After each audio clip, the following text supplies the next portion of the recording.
With ferocious intensity, the flames tore through homes, cars and livelihoods.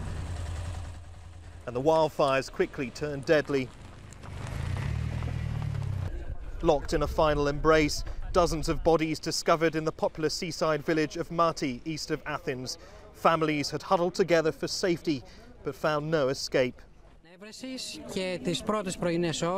Early this morning we discovered, apart from 3 other victims further away, this place where unfortunately there are 26 people, men, women and unfortunately children. We found cars with the keys left in the ignition, the doors open and first aid supplies left on the seats. The picture emerges of people abandoning their cars and trying to escape on foot. Within hours, large parts of Mati had been destroyed. Survivors described running for the sea to escape the choking smoke. Military and coastguard vessels, along with dozens of private boats, joined the effort to rescue more than 700 people from the beaches. Some survivors were discovered at sea.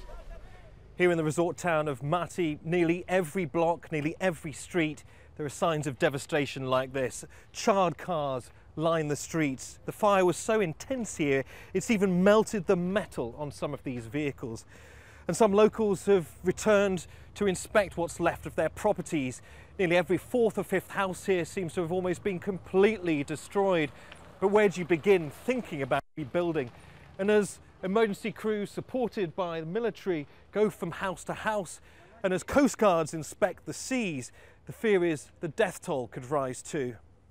Σήμερα η Ελλάδα πενθεί και στη μνήμη όσων χάθηκαν.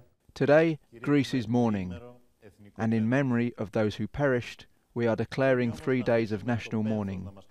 However, we should not let that overwhelm us, because this is the time to fight, to be unified and courageous. In the hot, dry weather, fires burn on the other side of Athens too. There was panic as Greeks looked for their neighbours, the flames closing in.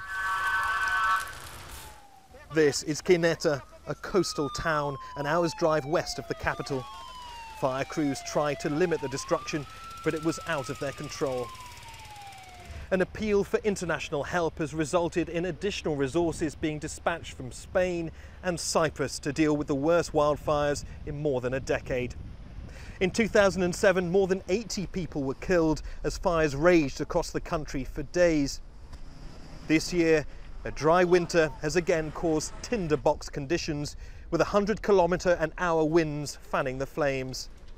For Greece, in peak tourist season, the fires are a danger to its fragile economy, only adding to the toll of a tragic summer.